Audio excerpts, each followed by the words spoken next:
Kita harus merinci bagaimana membuat Indonesia menjadi negara superpower pada tahun 2045, di mana sampai saat ini siapapun yang mau menjadi RI 1 yang sedang menari di panggung media dengan kegenitan nampang agar populer, mereka belum menunjukkan apapun rencana ketika mereka nanti jadi RI 1. Nanti mau dibawa kemana negara ini pun tidak pernah dikatakannya. Bahkan pengalaman yang lalu-lalu sampai ketika menjabat pun masih bingung. Saat ini yang mereka lakukan hanya liputan receh. Mereka naikkan ke sosmed atau bawa tim media kemana-mana untuk disiarkan agar menjadi populer dan terkenal. Namun yang ada, kegenitan tersebut terlihat jadi biasa saja, bahkan cenderung membosankan. Malahan meniru cara Pak Jokowi di tahun 2012 dan 2013 tersebut yang sampai saat ini dilakukan. Itu aneh. Mereka meniru gaya populerisme tersebut yang ternyata cocok di Pak Jokowi namun dipakai yang lainnya. Ya agak waku, gak pas begitu. Kalau Newman bagaimana? Kita tidak menyibukkan diri dengan panggung keterkenalan fisik, tetapi mengisi otak kaum new mind dengan informasi dan keilmuan. Konsep bernegara kita ketika mandat didapat, salah satunya adalah negara akan membuat infrastruktur jalur transaksi baru. Ibarat di tahun 1964 di mana pemerintah kala itu di zaman Lyndon B. Johnson memerintahkan DoD atau Department of Defense untuk membuat alat komunikasi baru di luar kabel atau di luar PSTN yang selama itu dipakai hampir sudah 50 tahun. PSTN adalah sambungan kabel untuk telekomunikasi, untuk telepon. Lalu di tahun 1969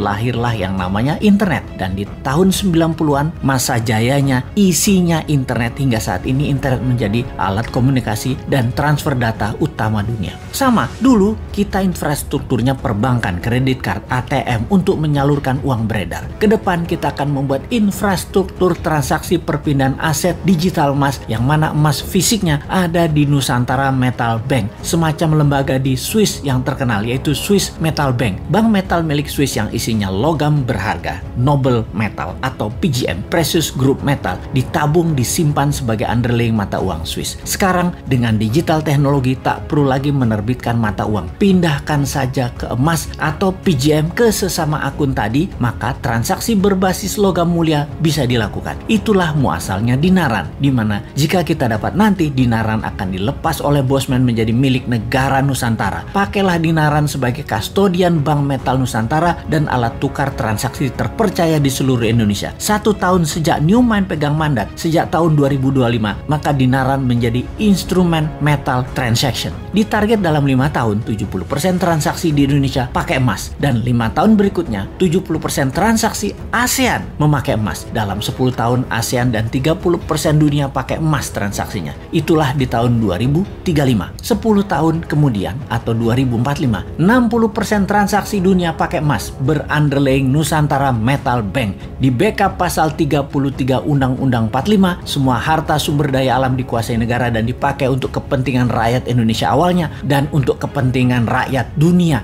berikutnya. Beda ya dengan old mine. Aset sumber daya alamnya didagangin sama Tiongkok dan Amerika. Ya, cemen banget dah mereka. Tapi mereka populer. Buktinya berkuasa dan bisa terus berkuasa karena rakyat suka cara mereka bernegara.